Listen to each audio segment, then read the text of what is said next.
नहीं पाया इतने अद्वितीय ग्रंथ को, इतने अद्वितीय मंत्र को, न अगले 10,000 साल को लिख पाएगा। कि उसके लिए उतना ही दमखम, क्षमता, पौरुष, ताकत, साहस चाहिए जो उस मंत्र को लिख सके, बोल सके, पढ़ सके, उच्चारण कर सके। हमने केवल उसने जिंदगी में एक बदला लेने के लिए, अपनी बहन का बदला लेने के लिए सीता का हरण तो किया, मगर इतना संयमित कि उसको महलों में नहीं रखा। रख सकता था वो।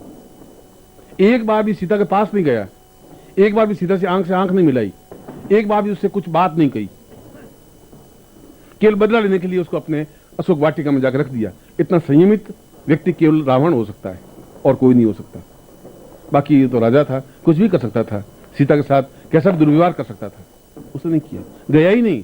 जब भी अशोक वाटिका में गया तो मंदोदरी को साथ लेके गया है, चाहे तुलसी का रामायण पढ़ ले, चाहे वाल्मीकि रामायण पढ़ ले। इतना संयमित जीवन व्यतीत करने वाला, इतना तेजस्वी और मेधावी व्यक्तित्व, ये तो एक विभीषण के उस कुचक्र से उस रावण की मृत्यु हो जाती है, समाप्त हो जाता है। मगर उसके बावजूद भी जब मृत्यु के बाद में जब विभीषण कहता है कि मैं दाह संस्कार रावण का नहीं करूंगा क्योंकि दुष्ट था, राम ने कहा कि दुष्ट तो वह था ही नहीं, उसके जैसा विद्वान, उसके जैसा अद्वितीय व्यक्तित्व पैदा ही नहीं हुआ विभीषण। वह मुझसे भी ज्यादा श्रेष्ठ था, क्योंकि मुझे इतना ज्ञान नहीं था जितना रावण को ज्ञान था। यह तो एक समय है कि उसको परास्त होना पड़ा, मैं विजयी हुआ। बाकी उसको परास्त काल भी नहीं कर सकता था। उसको परास्त मैंने नहीं किया, तुम्हारे कुचक्र ने किया विभीषण। तुम इसके पाप के भागी हो, इसलिए उस पाप के भाग को दूर करने के लिए तुम उसका दाह संस्कार करो। राम जैसा व्यक्ति भी ऐसा कहना पड़ रहा है, उसको भी उसकी प्रशंसा करनी पड़ रही है, उसकी सराहना करनी पड़ रही है। खैर ये एक विषय अलग है। मैं स्वर्णप्रिया साधना के बारे में आपको समझा रहा था। इसलिए आज की रात्रि को वही क्षण, स्वर्णप्रिया क्षण या सिंह लगन के क्षण 1:17 से लगा करके 3 बजे तक आएगा। अभी कितने बजे? 1 बज गया, 12:15। तो 1:17 से शुरू होगा क्षण और ठीक 3 बजे तक क्षण रहेगा। इसका मतलब है कि करीब 1 घंटा और कुछ मिनट, 1.5 घंटे के आसपास रहेगा। इस 1.5 घंटे में आपको वह साधना करनी है जो आपके जीवन की अद्वितीय साधना बन सके। यदि विश्वामित्र के कहने से लक्ष्मण बाण छोड़ने पर पेड़, हरा भरा पेड़ स्वर्ण का बन सकता है, यदि केवल इस मंत्र की साधना से मार्कंडेय ऋषि पैदा हो सकता है, यदि इस मंत्र की साधना से रावण पूर्ण सोने की लंका बना सकता है, और यदि इस मंत्र की साधना से राम विजयी हो सकते हैं। यदि आपने दक्षिण में गए हो तो दक्षिण में जितने भी मंत्र हैं उन सभी मंदिरों में इसका एक एक बीज अंकित है। पूरा मंत्र किसी को ज्ञात नहीं है। रामेश्वरम मंदिर के ऊपरी भाग में, जहां समुद्र के सामने, ये पूरा मंत्र अंकित है। सुनो, बाकी दक्षिण में कहीं नहीं अंकित है, केवल 2 जगह अंकित है। या तो रामेश्वरम मंदिर में अंकित है या तिरुपति के मंदिर में अंकित है। तो जरूर इस मंत्र की, इसका मूल्य, इसका महत्व, मगर किसी को मंत्र ज्ञात है तो समय का ज्ञान नहीं है, समय का ज्ञान है तो मंत्र का ज्ञान नहीं। रावण कह रहा कि केवल लक्ष्मण के बाण चढ़ाने से सोने का नहीं होगा ताड़ का पेड़। गुरुदेव, मुझे ऐसा लग रहा है कि इसने बाण चलाया, आपने मंत्र का उच्चारण किया, दोनों के भेद से यह मंत्र स्वर्ण बन सका। मैं ऐसा समझ रहा हूं। विश्वमन का तुम पहली बार समझ पाए, जो मेरे रहस्य था उसको तुम समझ पाए। और आज भी उस समय को पकड़ना है तुम्हें, इस मंत्र की ध्वनि को पकड़ना है। दोनों का वापिस टकराट हो तो लक्ष्मी की उत्पत्ति तो होगी ही, प्रादुर्भाव तो होगा ही। ऐसा हो ही नहीं सकता। पूरे शास्त्र खंडित नहीं हो सकते, पूरे शास्त्र गलत नहीं हो सकते। न तुम लोगों ने कभी समझा, न तुम लोग मेरे पास कभी बैठे, न तुमने मेरा मूल्य महत्व समझा, न उस ज्ञान का चिंतन लिया।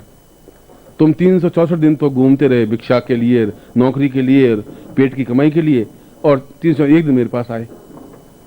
तुमने उसको ज्यादा महत्व दिया कि शायद उससे धन प्राप्ति हो पाएगी।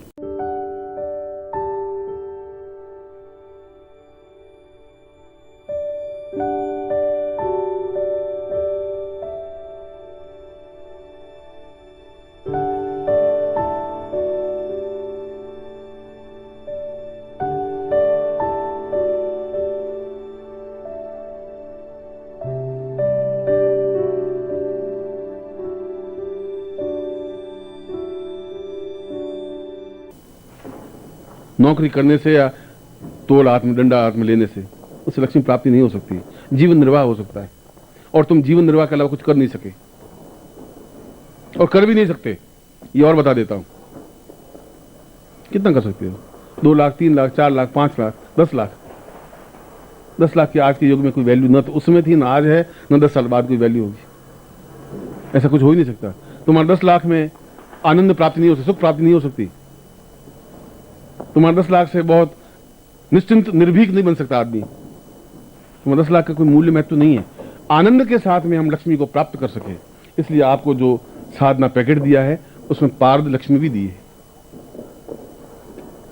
पारा जो भगवान शिव का विग्रह है, आराध्य है, जिसको शिव कहा गया है, पारदेश्वर कहा गया है।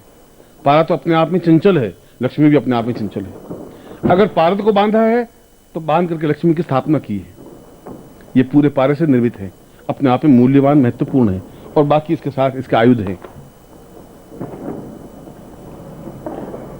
इसकी साधना भी, इसको सामने रख करके, और फिर मैं अपनी तरफ से आज आपको एक अद्वितीय उपहार दे रहा हूं इस दीपावली की रात्रि को, जो कि अपने आप में एक श्रेष्ठतम यंत्र है और जिसको मैंने खुद ने सिद्ध किए हैं।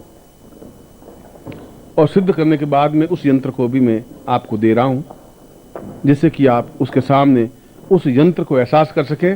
और यदि आप, इसलिए वह यंत्र, यह पारदेश्वर लक्ष्मी, यह इसके आयुध, इसको अपने सामने रखें, और उसके बाद में आप पूर्ण क्षमता के साथ 1:17 से जो मैं मंत्र दूं, इस मंत्र का उच्चारण करें, मंत्र जाप करें, और 3 बजे तक जितना मंत्र जाप हो जाए उतना करें।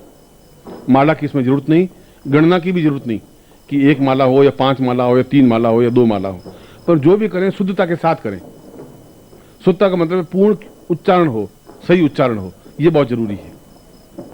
और फिर 3 बजे के बाद में